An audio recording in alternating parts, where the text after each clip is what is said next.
Mapalad ang taong nananatiling matatag sa kabila ng mga pagsubok dahil pagkatapos niyang mapagtagumpayan ang mga ito, tatanggapin niya bilang gantimpala ang buhay na walang hanggan na ipinangako ng Diyos sa mga nagmamahal sa Kanya. Kung dumaranas ng tukso ang isang tao, hindi niya dapat isiping galing ito sa Diyos dahil hindi maaaring matukso ang Diyos sa kasamaan at hindi rin siya nanunukso sa kahit kanino.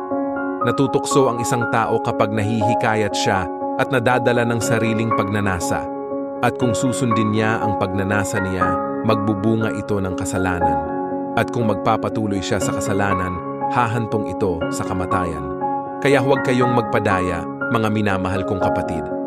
Lahat ng mabubuti at angkop na kaloob ay nanggagaling sa Diyos na siyang lumikha ng mga bagay sa langit na nagbibigay liwanag. At kahit pabago-bago at paiba-iba ang anyo ng anino